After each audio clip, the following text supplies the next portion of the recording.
Hey everybody, it's Mike from The Mike Wagner Show. If you like The Mike Wagner Show and you want to make your own podcast, well, let me tell you about Anchor. First of all, it's free. Secondly, there's creation tools that allow you to record and edit your podcast right from your phone or computer. You can also add any song from Spotify directly to your episodes. The possibilities are endless. Anchor will distribute your podcast for you. You can be heard on Spotify, Apple Podcasts, many more. You can also make money from your podcast with no minimum listenership. It's everything you need to make a podcast in one place. So download the free Anchor app or go to Anchor FM to get started. The Mike Wagner Show is powered by Sonic Web Studios. Hi, this is Mia Mosensia, also known as Mia No Time for Love. Check out my latest book, Missing, available in print and ebook formats on Amazon. It's now time for the Mike Wagner Show, powered by Sonic Web Studios and sponsored by international award-winning author Mia Mosensia of Missing. The Mike Wagner Show can be heard on over 40 podcast platforms, as well as HamiltonRadio.net, Diamonds FM, and the MikeWagnerShow.com. We can be heard in over 100 countries, featuring over 1,000 well-known and amazing guests throughout the globe. And named one of the top 100 global podcasts in the New York Weekly Times, Hollywood Entertainment News, Los Angeles Weekly Times, Apple, and Chartable. So sit back and relax and enjoy another great episode of the award-winning Mike Wagner Show.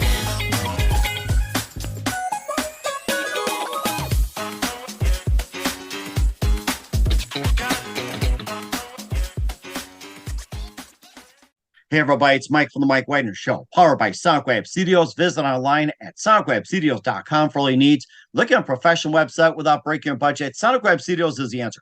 Sonic Web Studios offers fast, affordable custom web designs that blow the competition away. Call today, 1-800-303-3960. That's 1-800-303-3960. Or email to support@sonicwebstudios.com. Mention the Mike Wagner Show, get 20% off your first project. Sonic Web Studios, take your image to the next level. Also, time to give official shout out to our official sponsor of the Mike Wagner Show, international warring author Mia Mosensia. If you love fast-paced mysteries, you'll love Missing by Mia Mosensia, available on Amazon paperback and ebook. Missing is fast-paced and intriguing with an unforgettable twist. Takes place in 4 countries, 2 strangers, 1 target, where truth is illusion and those you love will be the first to go missing. It's available on Amazon and paperback and ebook. Missing by Mia Mosensia has garnered great reviews, and Eve 11 enjoys by Howard celebrities, including Joanna Cassidy, Forbes Riley, and many others. So grab your copy today for Girls Missing by Mia Mosensia, available on Amazon. Also, check out the Mike Wagner Show at themikewagnershow.com on over 40 podcast platforms, heard in over 100 countries, including Facebook, SoundCloud, Spreaker, Spotify, and iHeartRadio. Also, Anchor FM, iTunes, Google Play, Amazon, Audible, Apple Music. Also heard on HamiltonRadio.net, Diamonds FM, Oldies Radio, and a few networks coming soon. Take the Mike Wagner Show on any mobile device. Subscribe to the Mike Wagner Show on the YouTube channel. Follow the Mike Wagner Show on Instagram, Twitter, and TikTok today. And for great gift ideas, go to Amazon.com and check out the Mike Wagner Show podcast.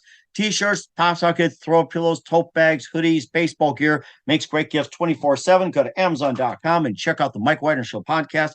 And for more great gift ideas, go to Amazon.com/Mia Mosensia. For great books like Missing, Wants, and Wrinkles, also T-shirts, pop sockets, hoodies, phone cases, and more. Amazon.com/Mia Mosensia. Check it out today. I'll support the Mike Wagner Show on Anchor FM, PayPal, the MikeWagnerShow.com, and make sure you give generously today. We're here with a terrific lady who's an author of a book which talks about the cult as well, too. She's a certified clinical nutritionist, biochemic analyst, and also an educator for over 33 years. She spent 25 years of her adult life in a cult under the influence of a narcissistic psychopath. And also her new book outlines her journey and shares why she made the choices she made in her life, and also which offers a unique view on why others made their choices. And her story presents a compelling portrayal of political and cultural dynamics of groupthink mind control. We'll talk about that. Live, ladies and gentlemen, from the Plus Studios in beautiful downtown Austin, Texas, the certified clinical nutritionist and biochemical analyst and an educator for over 33 years, author of the book, The Followers, Holy Hell, and the Disciples of the Narcissistic Leaders. Ladies and gentlemen, the very multi-talented Rahdia Gleis. Rahdia, good morning, good afternoon, good evening. Thanks for joining us today. Hey, Mike. Thanks for asking me. I appreciate it. Well, it's great to have you on board, Rahdia. So you're a certified clinical nutritionist, or CCN. You're a biochemical analyst and educator for over 33 years. You spent 25 years of your adult life in a cult under the influence of a narcissistic sociopath. And also, your new book outlines the journey and shows why you made the choices you made in your life, and also offers a unique view on why others make their choices. And your story presents a very compelling portrayal of political and cultural dynamics, groupthink, mind control, and some of your experience as well too. You can share some of that. Your book is called The Followers, Holy Hell, and Disciples of the Narcissistic Leaders. And before getting all that, Rahdia, tell us how you first got started. Well, Mike, and it's funny because people, they typically ask me, why did you join a cult, right? And I always say, nobody joins a cult. You don't wake up one day and say, I think I'm going to join a cult. I think many of us been there, done that after a few drinks. It just sort of creeps up on you. It originally started back, well, for me, it started back in Los Angeles in the very early 80s. And back in Los Angeles at that particular time, I grew up in the 50s, 60s, and 70s. There was a lot going on in the culture at that time. There was pretty much a cult on every block. You had your Scientologists and your Moonies and your Hare Krishna, and there was so many things going on in the culture. There was civil rights and gay rights and women's rights. And so the flavor of the culture was revolution, basically. So I grew up in Brentwood, and I grew up in a very affluent background. And, I wanted something deeper.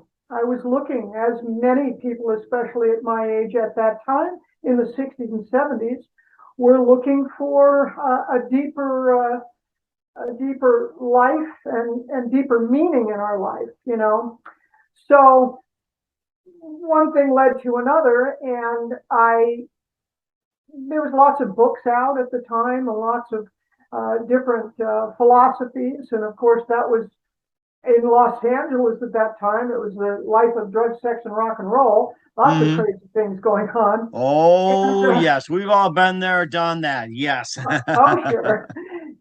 So, I got to a certain point where I was really looking for something beyond the status quo, beyond the superficial life. And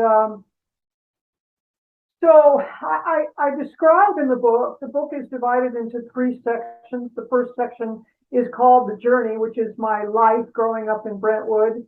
The reason why I start from the beginning is because people are curious. They're curious about how a person coming from the background that I did ended up in a group like this. And so I had to take it back from the beginning. I had to take it back and follow the sort of psychological journey of a person and how they find themselves in a group. And it generally is, you're looking for like-minded people. And so when you find them, it's a wonderful thing. It's a wonderful experience.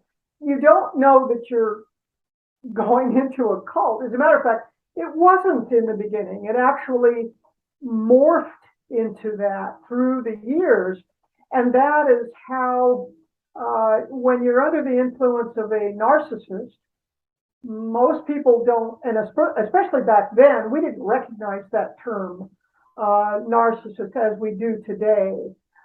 Especially, there's a difference between basic narcissism and a malignant narcissist. And so there's a distinction there. And narcissism is not a character flaw. It is a dangerous pathology.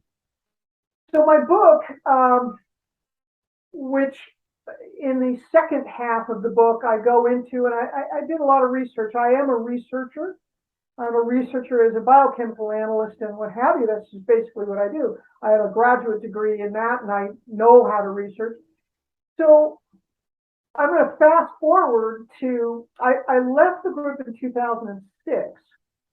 So I was about 25 years I was involved, at least with people that were related to this. And when I left, I thought, I just want to leave. I don't ever want to look back. I was done, and I never wanted to look back. And then in 2016, the documentary on this group, Holy Hell, came out. That's why Holy Hell is in the name and the title of my book. So when Holy Hell came out, the first time I saw it was at Sundance Film Festival. So there I am with a whole group of strangers looking at my life splayed out on the big screen. And there were details in that film that I didn't know. You know, the leader was a homosexual. So for women, we were not abused, but there were many of my dear, what I consider my brothers, they were sexually abused. And so while I'm sitting there in this theater, I'm hearing the details of it for the first time, which was re-traumatizing, I will tell you that. Oh my gosh. So, you know, when I left, and you know, you have to imagine it, Mike. Imagine what a mother must feel like when she finds out years later that her children were sexually abused by the father. You know, that's the way I felt, you know. And I love these guys. These are my best friends. These are my family, my brothers for 25 years. And I'm just now really getting the details. So I went back and I had decided I need to figure out how this happens. And you know, people say to me, or they have said in interviews, they go, "Wow, Rahdia, you know, you seem so intelligent." And really what they're saying is, "Wow, I was really expecting a gullible fool, you know, an uneducated idiot, you know," because people think, and I knew from the question and answer period in these, I was in many Q&As for this film, not only at Sundance, but in Austin and Los Angeles and in Hawaii and what have you. And typically the attitude that I would get is some people would look at the film and they'd go, "Yeah, I get it. I would have joined that." And others would go, "I'd never be that stupid. You know, how could anyone be that gullible? How could anyone fall for that?" And so that was something that I really wanted to explore. And you have to remind the audience that the filmmaker, Will Allen, who was one of the victims, he had 45 hours of archival footage, and he has to tell a story as a filmmaker of 30 years in 100 minutes. Wow. So he's challenged with having to build a story arc and start it from the beginning and end it in this nightmare all in 100 minutes. So when people in the audience are looking at that, they're forgetting that this transpired over years, decades. So it didn't start out like that. The guy didn't look like that in the beginning. He wasn't acting like that in the beginning, you know, so you don't know. It's kind of like the old story of the frog in warm water, you know. Mm-hmm. So I set out after the movie to do some deep research on narcissism, on the difference between narcissists, malignant narcissists, narcissistic sociopaths. And I explored, and I have, you know, a lot of citations in my book. I got 262 citations in my book of looking and comparing with other leaders, whether they were religious and spiritual leaders or political leaders or whatever, to try and find the common threads. What is the characteristic of a narcissist or a malignant narcissist, and how do they become leaders? And in my journey, Mike, while I was, you know, unfolding all of this, I realized, first of all, this book, I was paralleling it to some of the things that we're seeing today in this country. I paralleled the character of this spiritual leader that I was with the character of anywhere from Jim Jones and Charlie Manson to Hitler to Donald Trump to other people like that. Donald Trump, a cult leader. Interesting. Well, okay, so he's a narcissistic sociopath. So as went down this path, I realized, first of all, this book is not about politics. It's not about party. It's not about politics. It's not about policy. It's about pathology. So I wanted to understand that pathology, so I went and in the second part of the book, I take literally the diagnostic manual of mental disorders.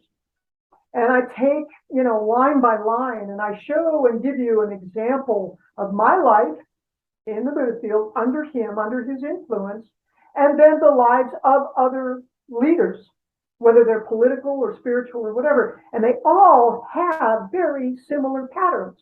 And what are those patterns? For one, they're pathological liars. A narcissist, the characteristic of a narcissist is they don't care about you. I promise you that. They don't. They only care about one thing, and that is themselves. But they're very, very skilled at manipulating their followers. So they figure out what you want or need or are afraid of, and then they become that for you. So, and they will do it by deception, by lying, by whatever it takes. And they're extremely skilled. They're like chameleons. They'll be what you want them to be. And so while I was writing this, I realized, you know what?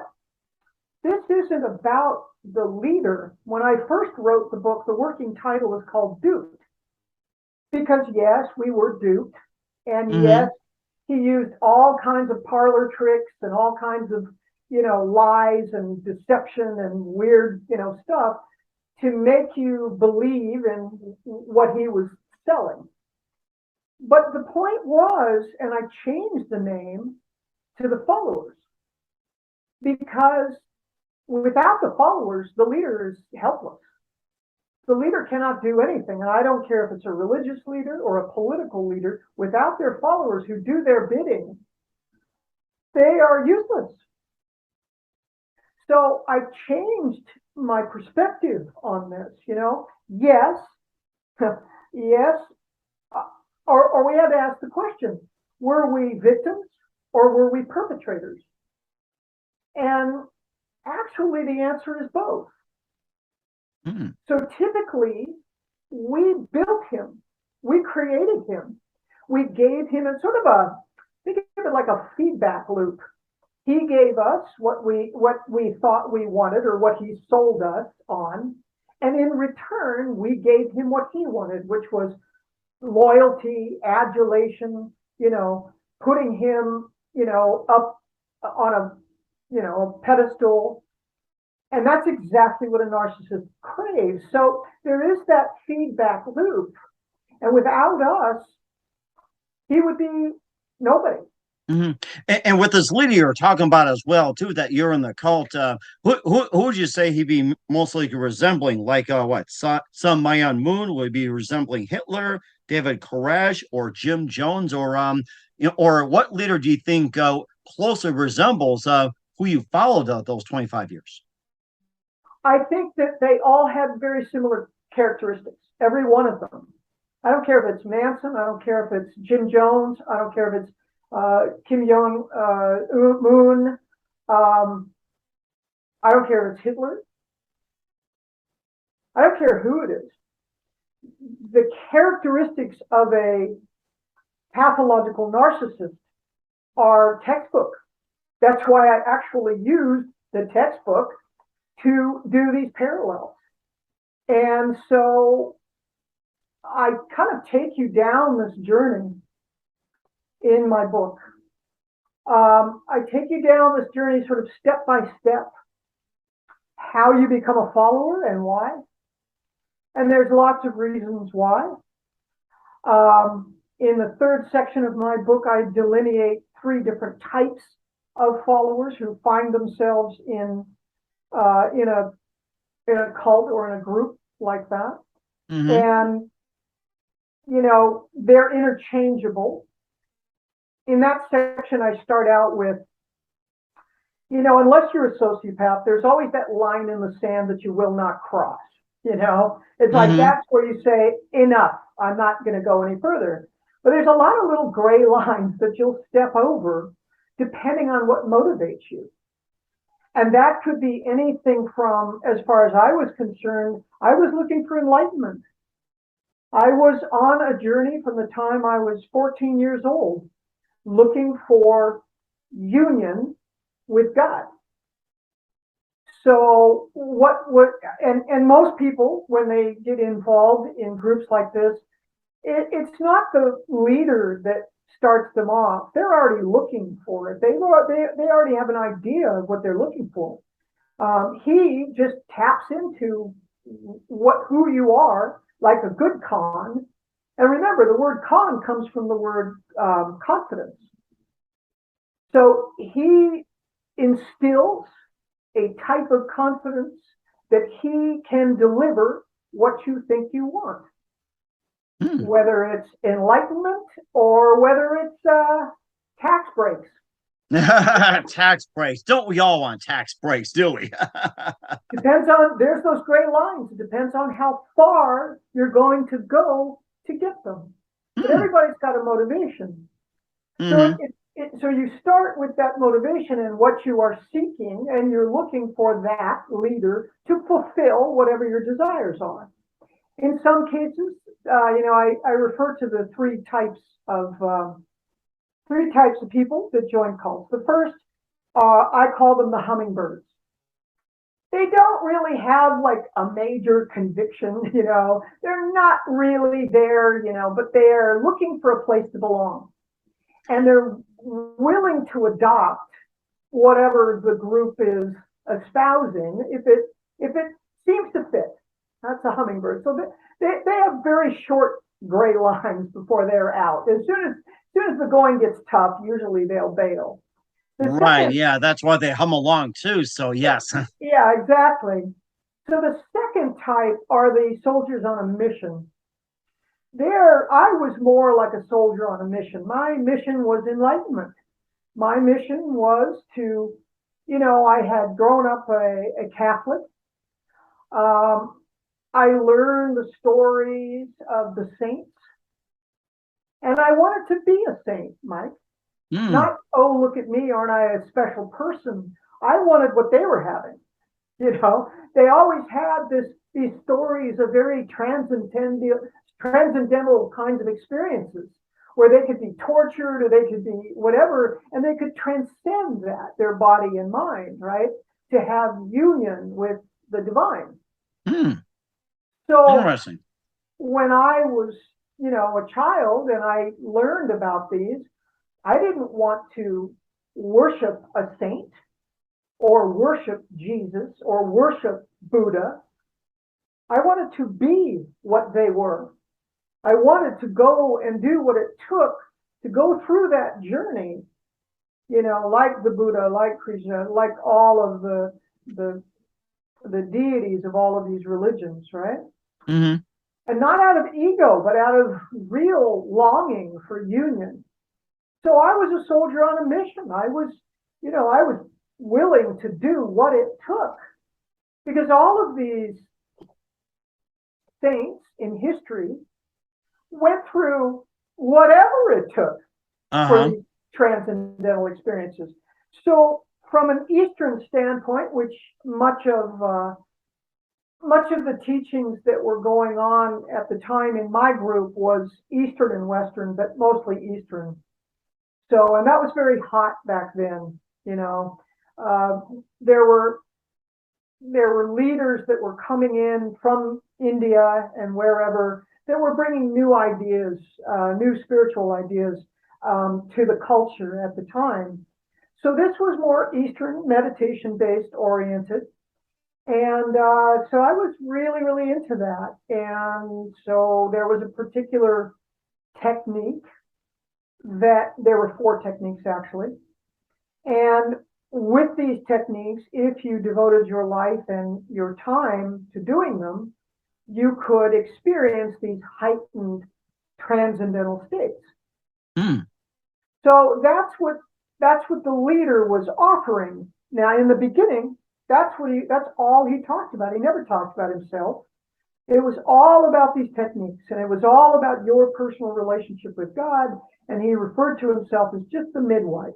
You know, midwife. Oh my yeah, goodness. yeah. Why would he come up with that term midwife? That's a Well, question. If it's a guy, why midwife? I'm wondering. well, because what he would say is that this is your birthright, that this is everyone's birthright, that union with God, you know, that you are a product of that. And so that is your birthright. So he would refer to himself as the midwife, so to speak, in teaching you how to give birth really to yourself, if you will.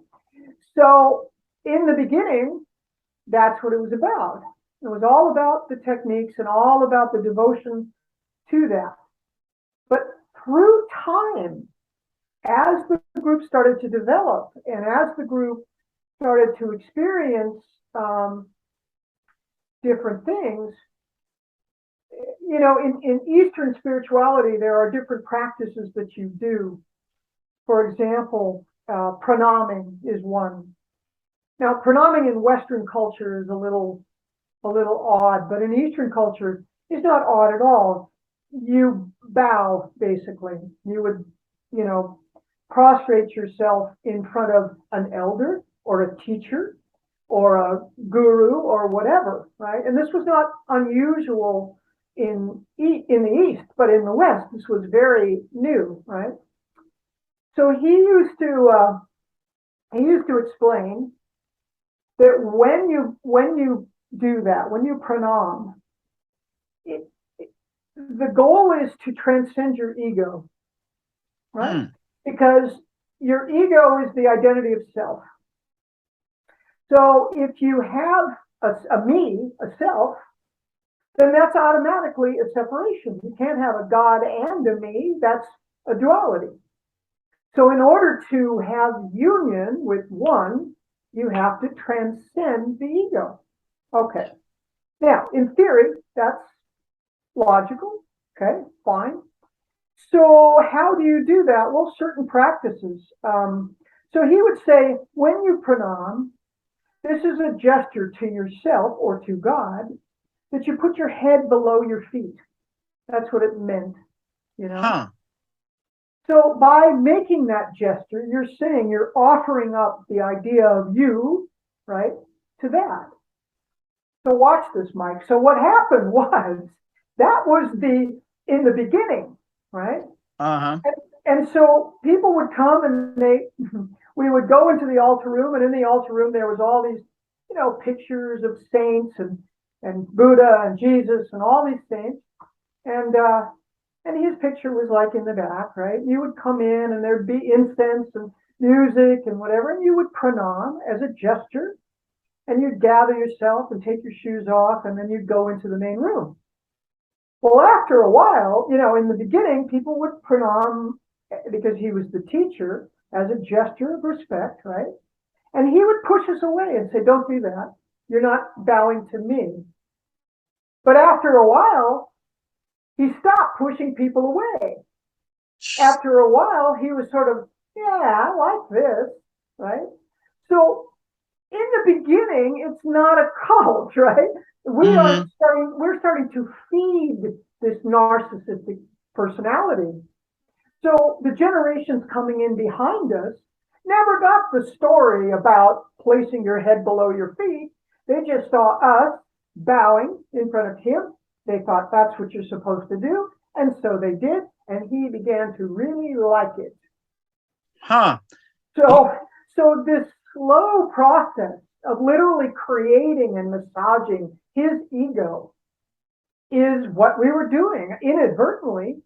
You know, we were loving him. He was very charismatic. He was very funny. He was very, we didn't want an Indian guru. We wanted a contemporary Western guru, you know, and somebody who was funny and somebody who was, and he was, and intelligent, but he was, you know, he was charismatic. Huh. Now, I come to find out that all of that was staged. All of it. I didn't find that out till years after I left. That it was staged. That he would literally read out of these great books of Indian saints, whatever, write a script, memorize it, and then that night he would, say these things as though they just came tripping off his little enlightened head. He was a total fraud, a fraud from the beginning. Oh my gosh. You made me think of that song by Living Color, Cult of Personality. Look at my eyes. What do you see? Follow me and everything else. That's what reminded me of his way too. And Exactly.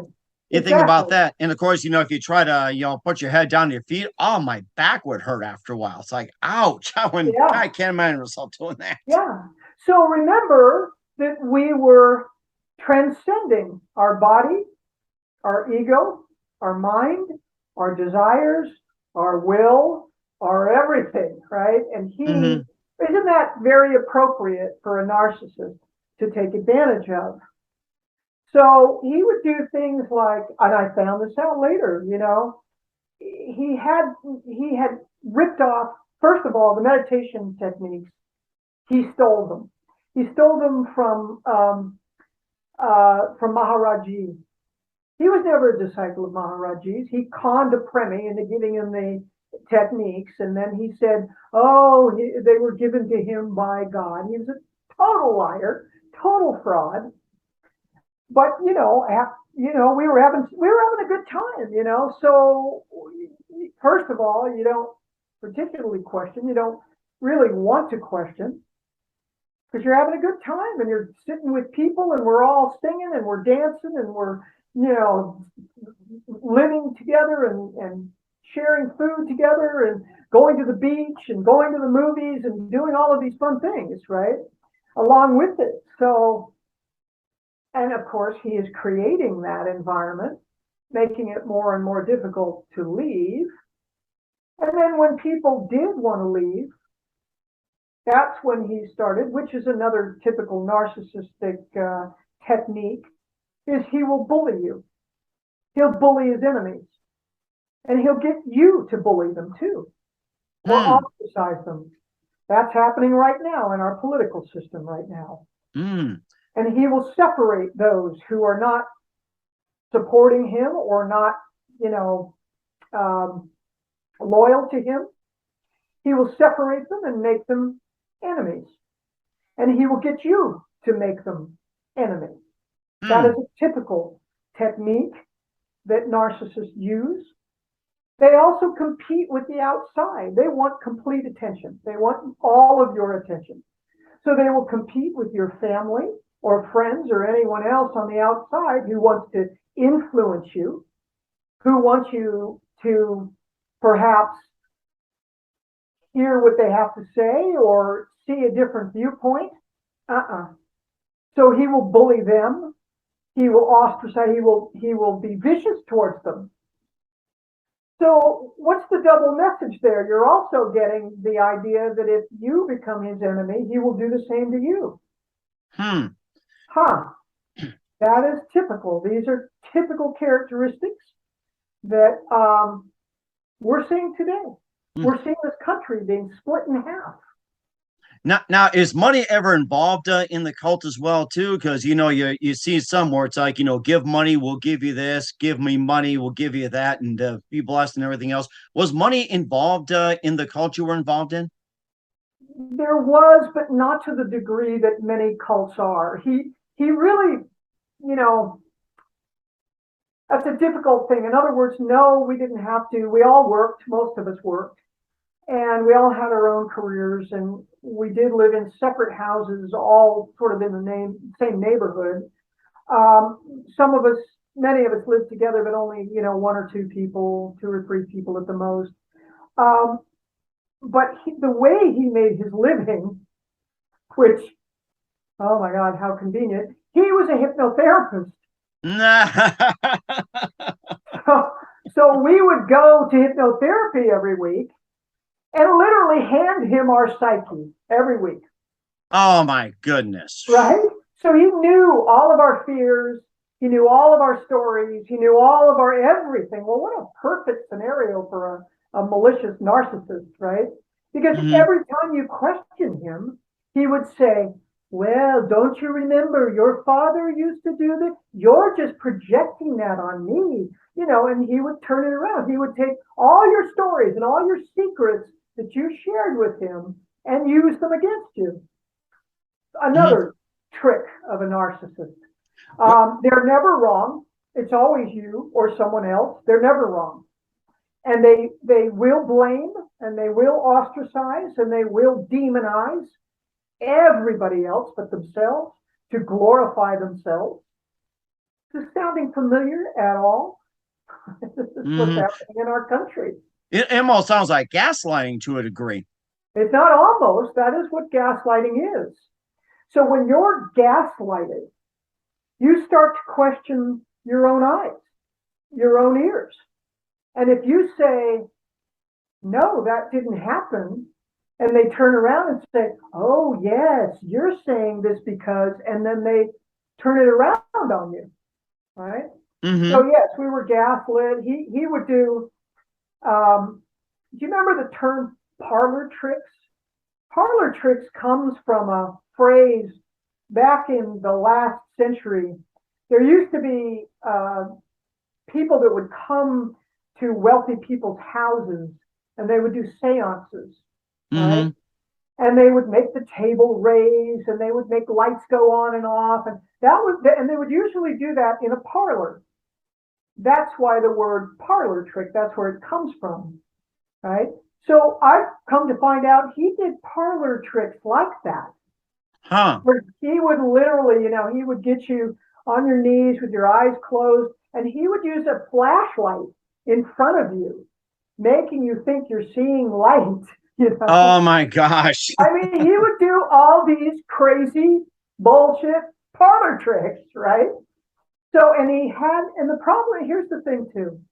This is why I call it the followers. They can never do it alone.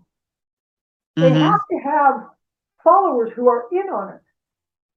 So it's a collective deception. Wow. So there were people in the room that knew that he was using flashlights, or knew that when he would pretend that he was psychic, he had just had a conversation with someone who told them that story, right? That person knew, but they would never say anything. So, I use the example of when you go to Disneyland, you know it's a fake, but you're willing to forego your disbelief to enjoy the ride, right? It is a small world after all, right? Right, exactly. Yes. But what if you don't know it's a fake? And what if everybody in your life, all your best friends and your family and the person that you admire the most are all in on it? What do you do with that? So it doesn't have anything to do with intelligence or education. I'm neither stupid nor uneducated, right? But I always say, do you think that the millionaires and the lawyers that were duped by Bernie Madoff were stupid? I think uneducated? I'm glad you brought that point up as well, too. You're thinking the millionaire and lawyer, looking at a cult and they say that's ridiculous, but being duped by Bernie Madoff, it's like, I was just really stunned by it. And a lot of the performers that gave their money to Bernie as well, too, it's like they're still touring out there just to recoup all the losses. When I read about that, boy, that was sad. Right. It has nothing to do with intelligence. It has to do with the con, figuring out what you want, whether it's a lot of money, whether it's, removing regulations that keep your business from doing what you want, whether it's enlightenment, whether it's the feeling of belonging, whatever the motivation is, he figures it out and he gives it to you, or gives you the illusion of it, And so it's not intelligence, it's human nature. So in my book, I take you down this path to show you the parallels, because when people in the audience were saying, oh, I'd never fall for that. Really? You may not fall for that, but you're falling for this. There's 74 million people out there right now in this country that are falling for a narcissistic sociopath. And again, it's not about politics. It's about pathology. And this is a dangerous slippery slope, because the more you feed the narcissist, the bigger they get and the more craving they get. They become addicted to their own reflection. So if they can start to create, and they do, they usually take on a bully persona. Now, they won't in public. In public, they're divine, right? They're benevolent, they're charismatic, they're loving, they're all of those things. But in real life, look at Charles Manson. Look what he provoked them to do. Look what Jim Jones provoked those people to do. Oh, that's sad. The Kool-Aid 900 plus going. Oh my goodness. So Jim Jones wasn't in public. He wasn't a vicious, whatever. No, he was a charismatic. Wow, what do you got? So in public, they will do one thing, and in private, they will do another. And the people that are in their entourage don't divulge that. And they don't for many reasons, which I talk about in my book. It's a complicated situation. I don't blame, there was about 150 members in my group. And I don't blame one of them. I understand one of them. I don't blame the people in my country. Right. That's why I wrote the book. I get it. I'm pointing one finger out here and three fingers back at me. I understand the psychological manipulation that occurs. And so I wrote this book so that we can have compassion for each other. So that instead of mudslinging back and forth, we can understand that, first of all, it's not you. You are being deceived. You are being manipulated. My family died before I left the group, most of my family. But they had disowned me. My brother was the only one left. He disowned me. And why? Because he took it personally. He thought that I had abandoned him, so he abandoned me. So, and I can understand why, but my advice to people who have people that they think may be caught up in this kind of mindset, remember that the narcissist is competing with you, the outsider. They do not want anybody's attention but your relative or your friend. So they will demonize you, and they will convince them that you are the bad guy. But understand that that person, your relative or your friend or whatever, is under a powerful influence. Not only an influence of a powerful leader, but the influence of the group that they surround themselves with. Mm-hmm. And the group, it's like I asked myself, how far would I have gone? Now, fortunately, I still had a moral compass. I did find that line in the sand, and I was not going to cross it. And when I came to it, I said, I'm out, right? But it took 25 years, To realize it, yeah. And on the other hand, too, that was a complicated decision, because I knew I had seen people who left before me, and I saw how they were demonized and ostracized. And we were trained that anything on the outside of the group, one of the things that the leader does is they train you or program you to think that you are exceptional, that you are special, and that they out there are the enemy, or they are. We used to literally refer to ourselves as holy company. And anyone who was not was dead, unconscious, right? Mm-hmm. No one wants to go out to the world of the dead. That wasn't appealing, especially when all your friends are here, right? And all the secrets and the deep, deep things that we were sharing, nobody on the outside could understand that. So it wasn't just leaving him, it was leaving everybody. And my decision, I knew that when I left, they would all turn against me, and they did, most of them. And so I would have to go out into the desert with no one. Why did it take me so long? that I had no place to go. Mm-hmm. My family had disowned me. All of my friends from the past were gone. It would be lonely and frightening, and I had had such amazing experiences that I didn't think that anyone on the outside could ever relate to me. And in a lot of ways, Mike, they don't. One thing we will all say that we're in the Buddha field, you had to be there. You know, we all understand, no matter what we did, or no matter, what each person's story is. And, there was 150 people. I would say there was 150 different stories.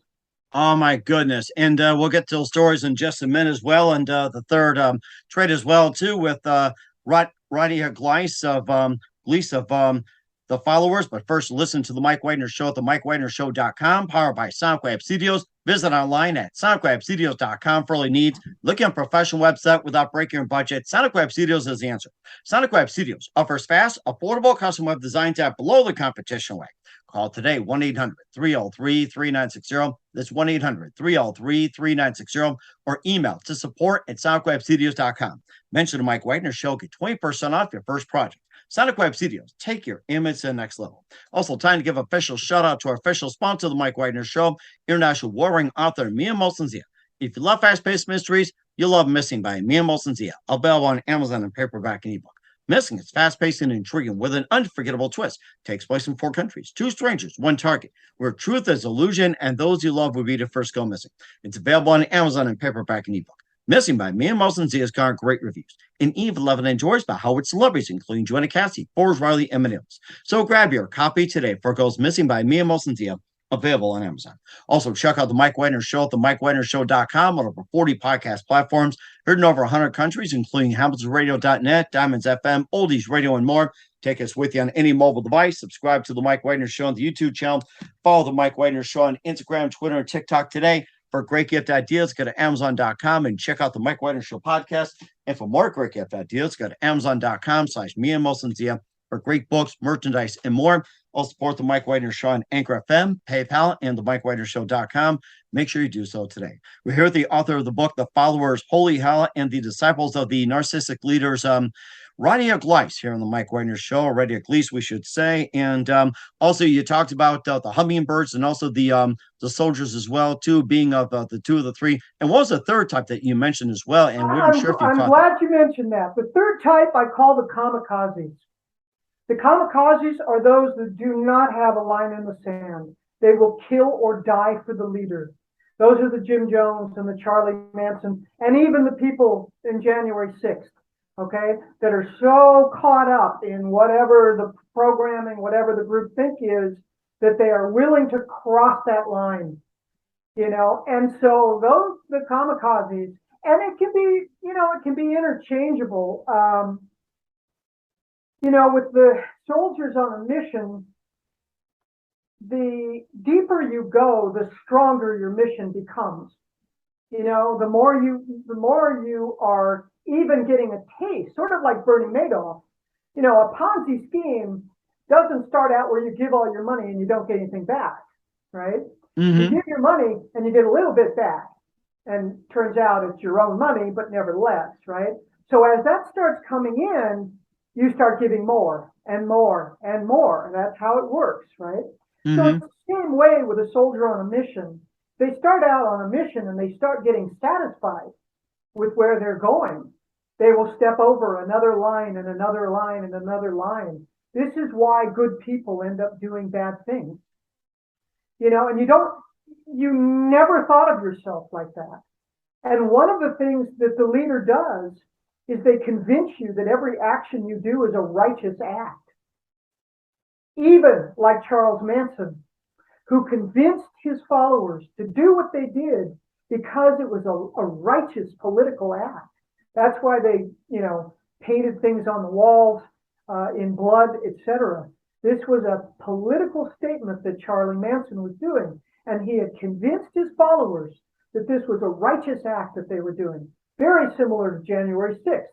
It's a righteous act, right? Mm. So when you believe that what you're doing, you're becoming a martyr, okay? You will die or kill for it. you can go from hummingbird to soldiers on a mission to a kamikaze, right? So they're interchangeable.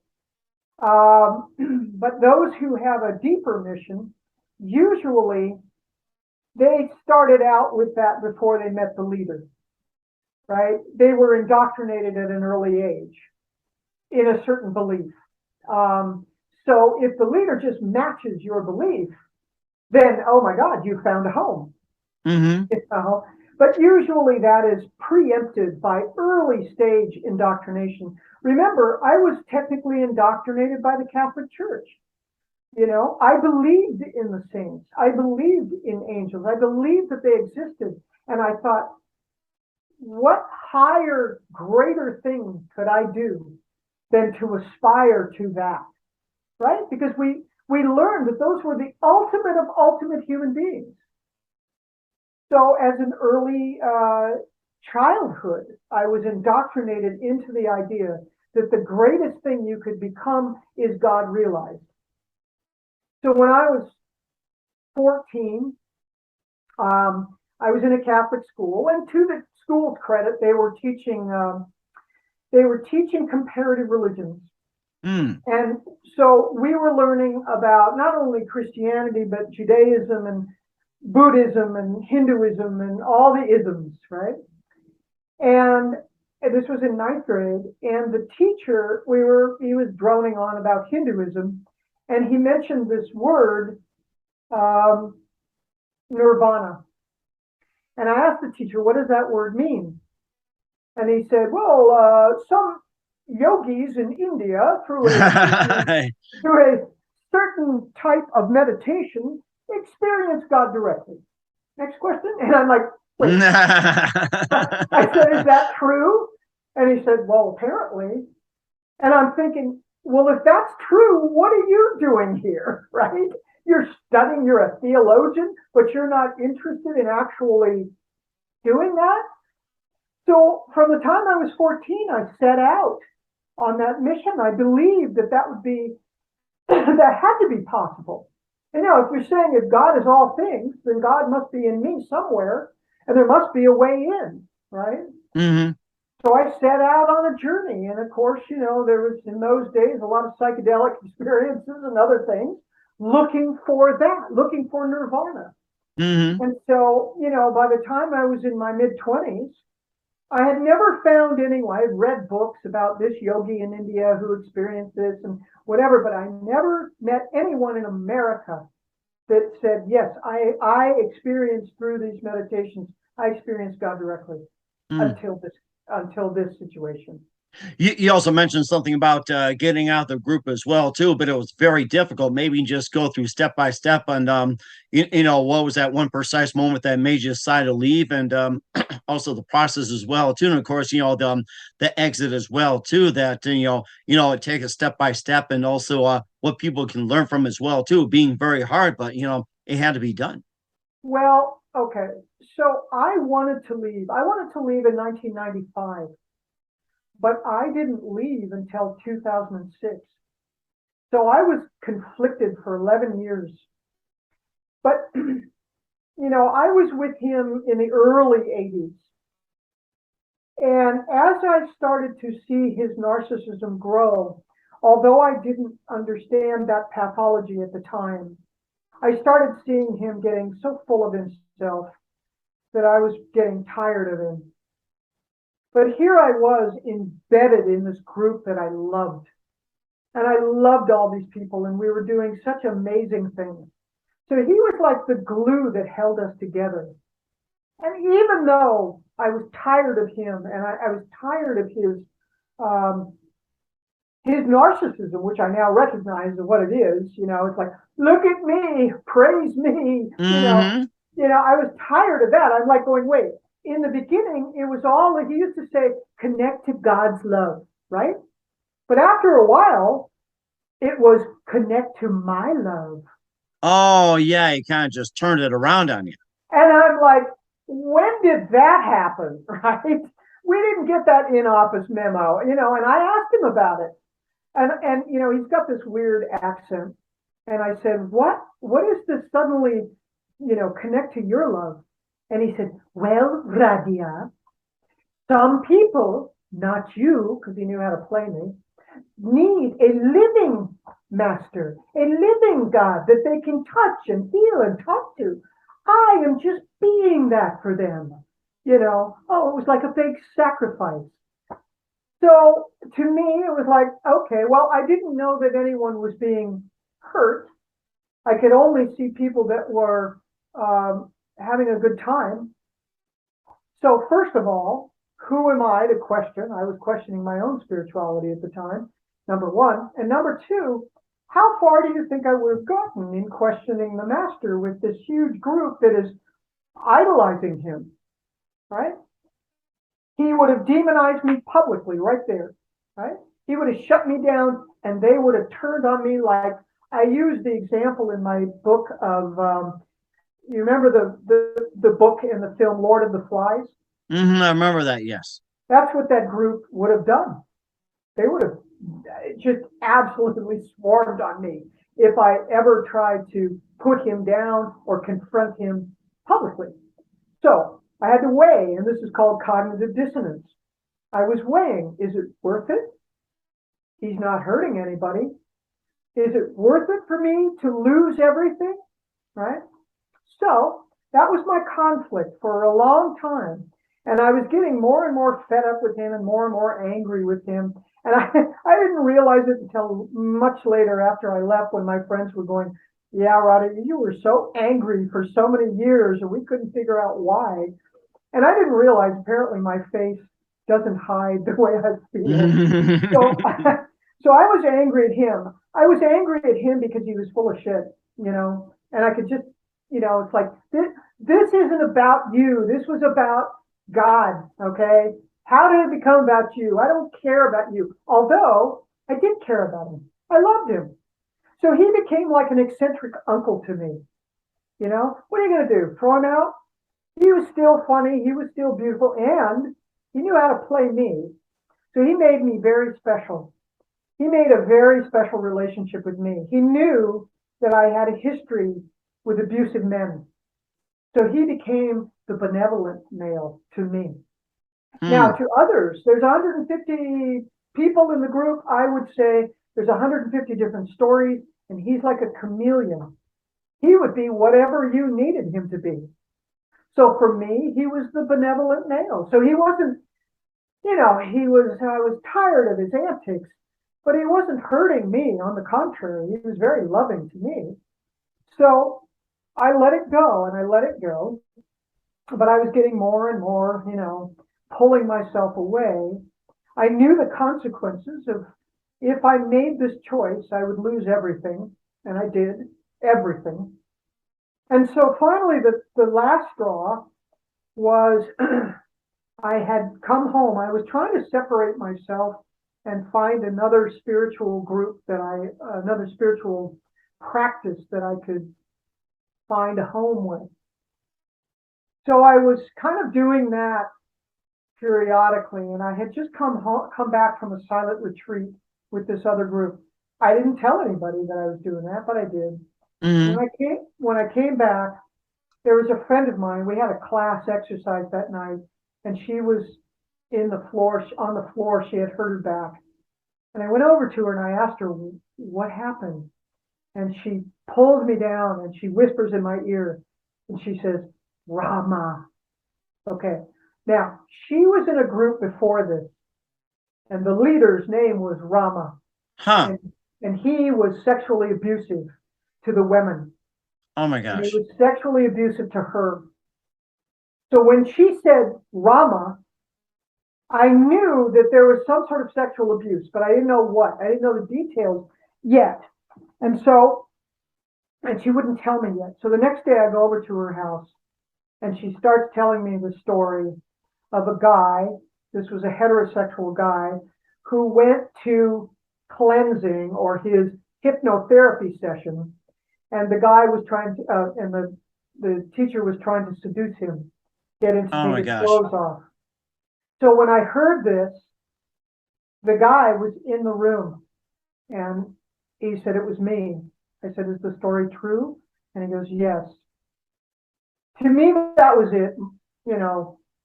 Mike, that was the last straw for me. That was the line in the sand. And so when I was looking at another guy that was in the room, and he opened up and he started telling his story.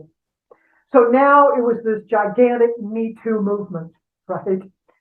What had happened was when the guy left the leader's room, because he said, no, I don't want to do this. I'm not into this. And he left.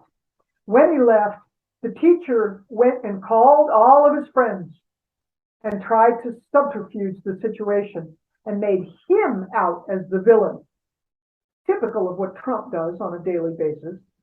He would say, he'd get on the phone and go, this guy is in love with me. And even though I'm celibate and I said no, he still wanted to. So he's going to tell you all of these lies about me. He totally made it up because that's what a narcissist does.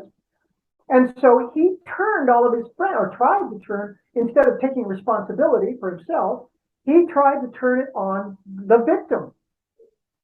That was it for me. That was my line in the sand. And I knew that if I make this decision, this will be the end of it for me. This will be the worst thing that'll ever happen to me, and it was. So when I left, it was like I was an elder in the group. So when you're an elder, that's like when there's there's always tiers. There's tiers in these groups. There's hierarchies. So there's always the leader and his immediate entourage. That would be the cabinet, right? And his closest disciples, people who lived with him.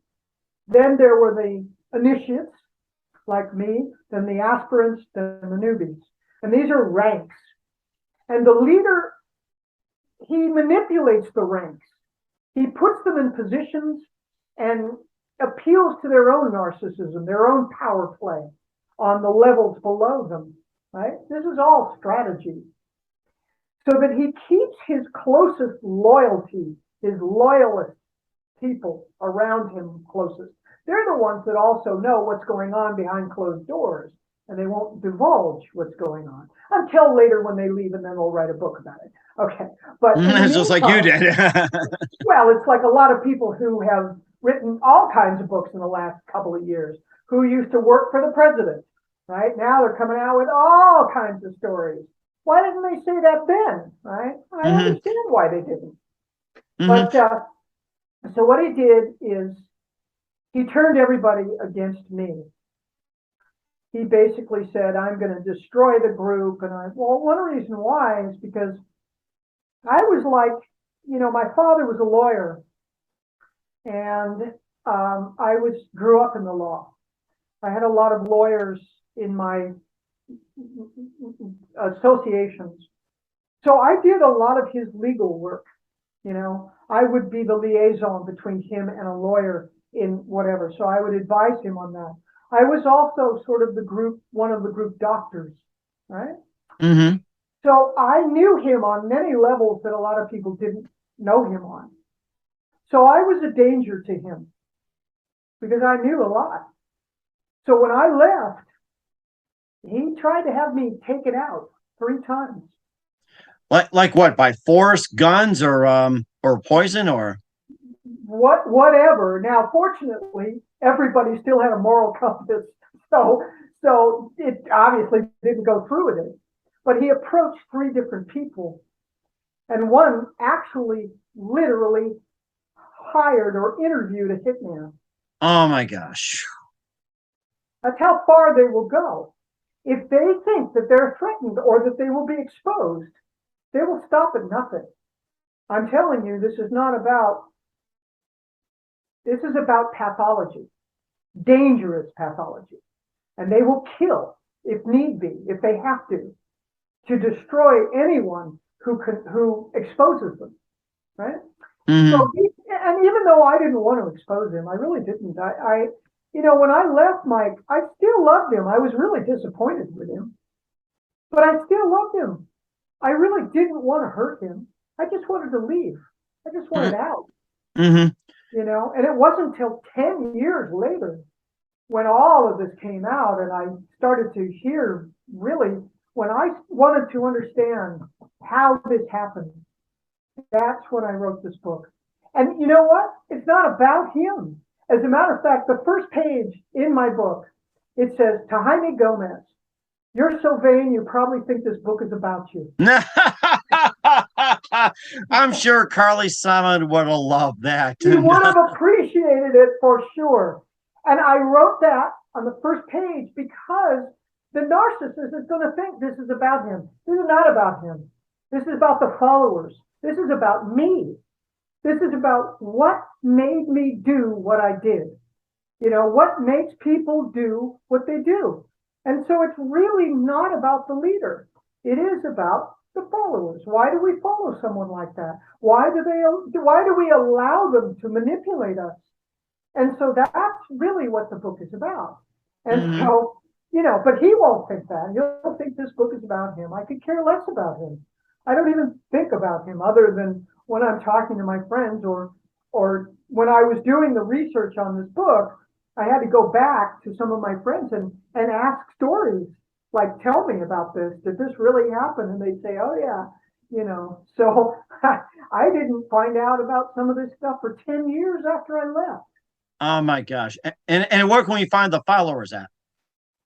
So you can get the followers on Amazon, and you can get it also on Audibles, and it's in my own voice, because who knows the sarcasm better than me? And there's a lot of sarcasm in there. There's a lot of humor in it, because I wanted it to be, you know, I'm saying some very, very poignant things, Mike, but this book wasn't written for scholars.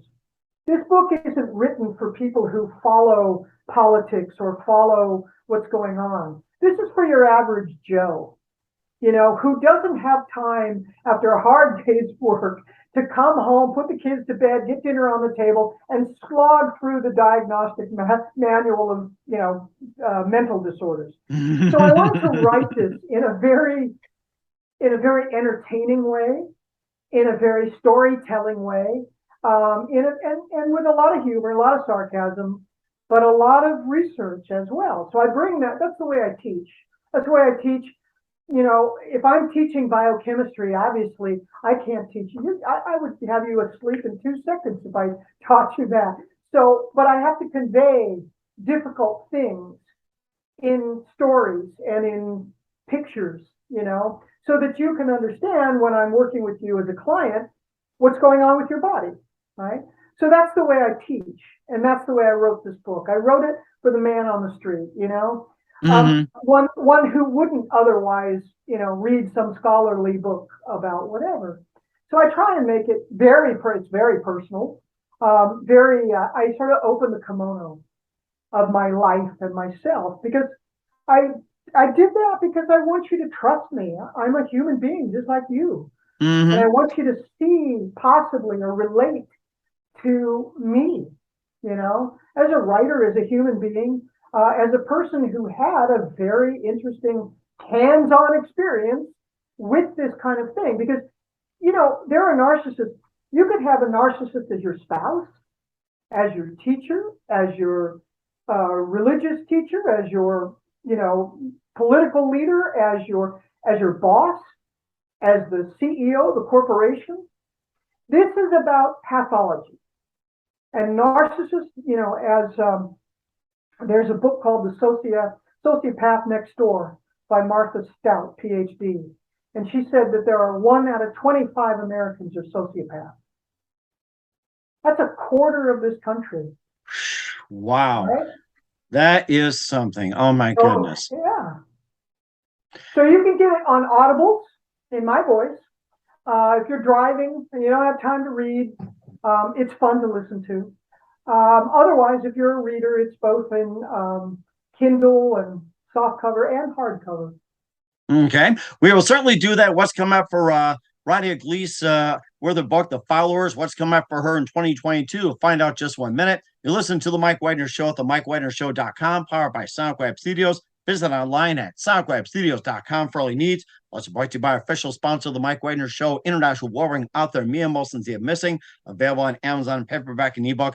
We'll be back with the author of The Followers, Holy Hell, and the Disciples of the Narcissistic Leaders, Rahdia Gleis, after this time. The Mike Wagner Show is powered by Sonic Web Studios. If you're looking to start or upgrade your online presence, visit www.sonicwebstudios.com for all of your online needs. Call 1-800-303-3960 or visit us online at www.sonicwebstudios.com to get started today. Mention the Mike Wagner Show and get 20% off your project. Sonic Web Studios. Take your image to the next level. Hey everybody, my name is Forbes Riley and I'm an American actress and a TV host.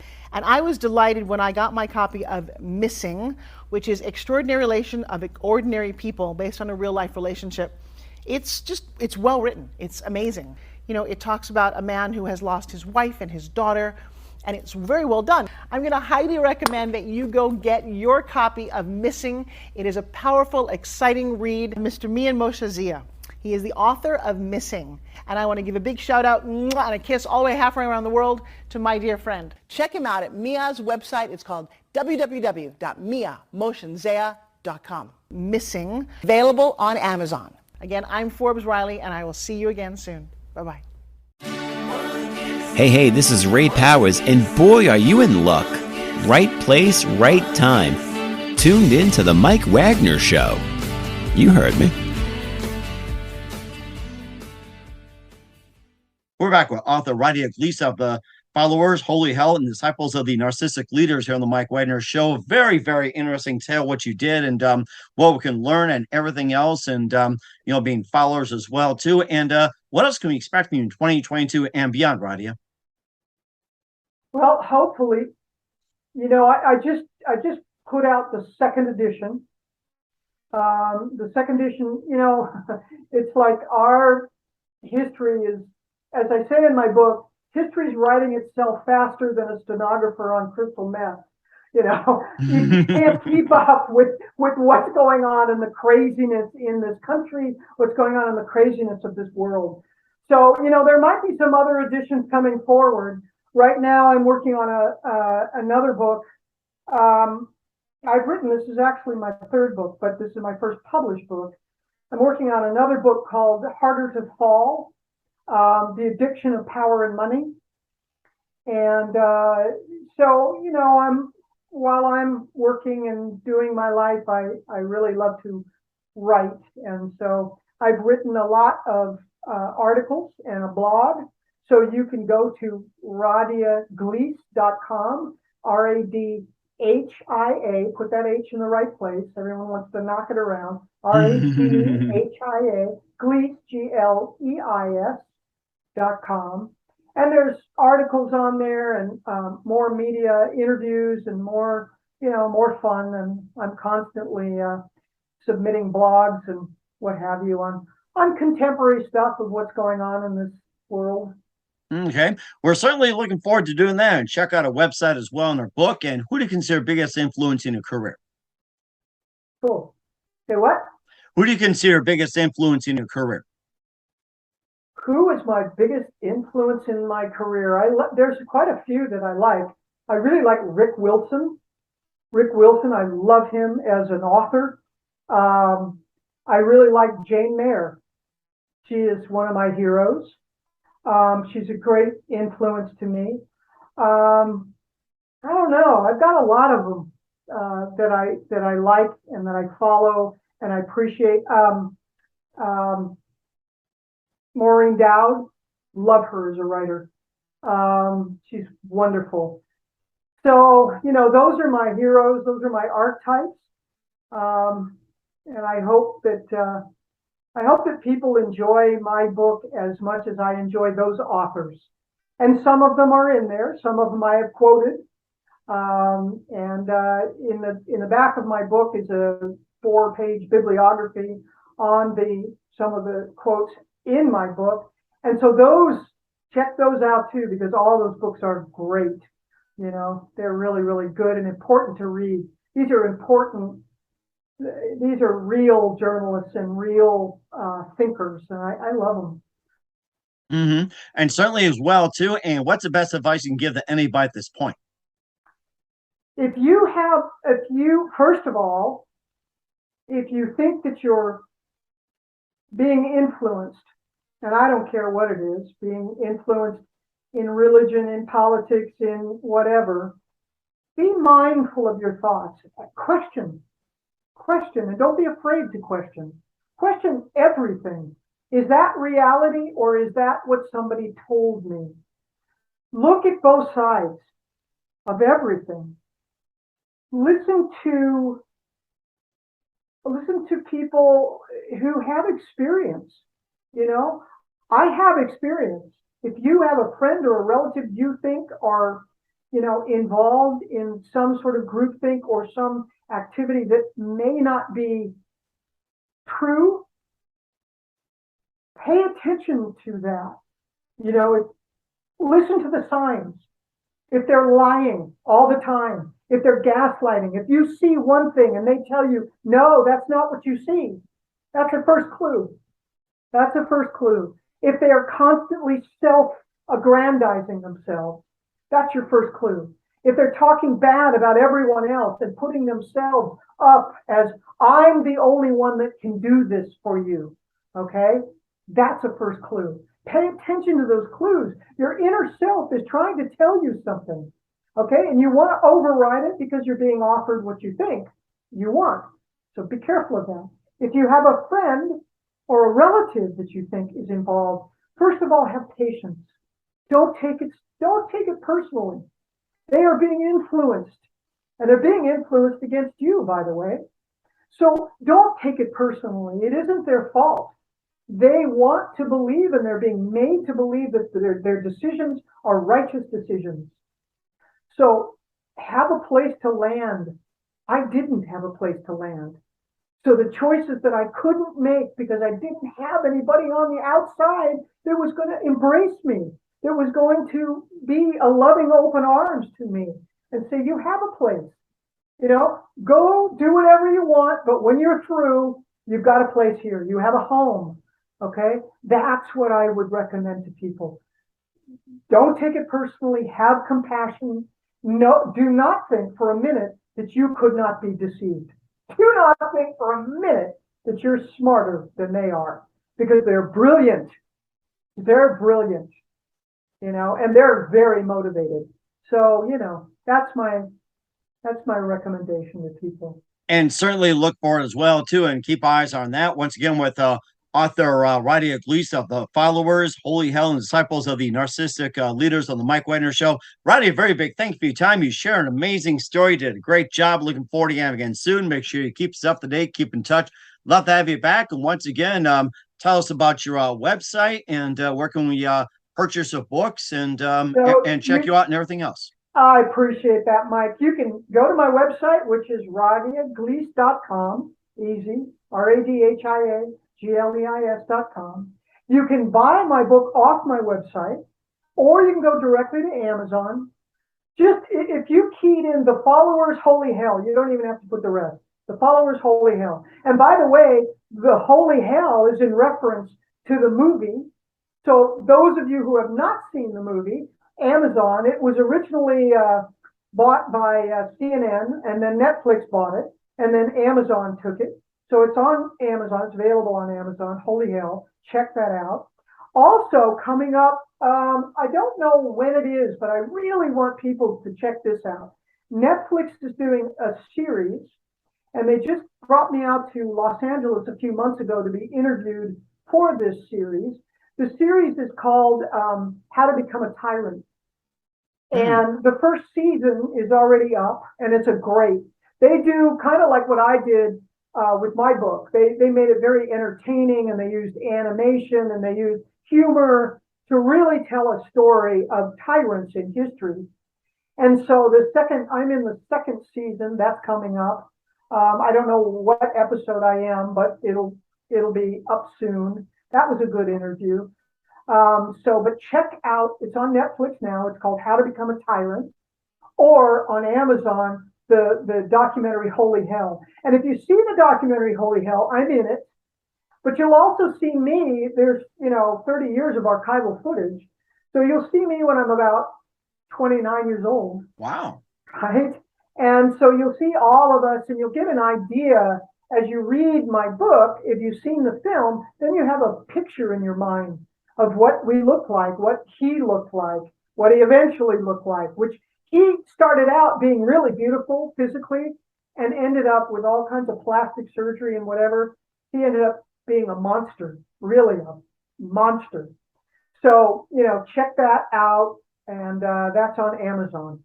Holy hell. We certainly will do so. Once again, Rahdia, a very big thank you for your time. You've been absolutely fantastic. Looking forward to having you soon. Make sure you keep us up to date. Keep in touch. Love having you back. We wish you all the best and definitely have a great future. Thank you, Mike. Have a good night. The Mike Wagner Show is powered by Sonic Web Studios. If you're looking to start or upgrade your online presence, visit www.sonicwebstudios.com for all of your online needs. Call 1-800-303-3960 or visit us online at www.sonicwebstudios.com to get started today. Mention the Mike Wagner Show and get 20% off your project. Sonic Web Studios. Take your image to the next level. Hey everybody, my name is Forbes Riley and I'm an American actress and a TV host, and I was delighted when I got my copy of Missing, which is Extraordinary Relation of Ordinary People based on a real life relationship. It's well written. It's amazing. It talks about a man who has lost his wife and his daughter, and it's very well done. I'm going to highly recommend that you go get your copy of Missing. It is a powerful, exciting read. Mr. Mian Moshe Zia. He is the author of Missing. And I want to give a big shout out and a kiss all the way halfway around the world to my dear friend. Check him out at Mia's website. It's called www.miamoshenzea.com. Missing, available on Amazon. Again, I'm Forbes Riley, and I will see you again soon. Bye-bye.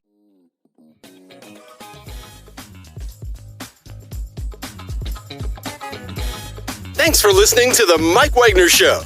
Brought to you by international award-winning author Mia Mohsen-Zia of Missing, and powered by Sonic Web Studios. Be sure to join us again on over 40 podcast platforms, and of course on the MikeWagnerShow.com, HamiltonRadio.net, and Diamonds FM. Don't forget to support our program with a generous donation at the MikeWagnerShow.com. Thanks for listening.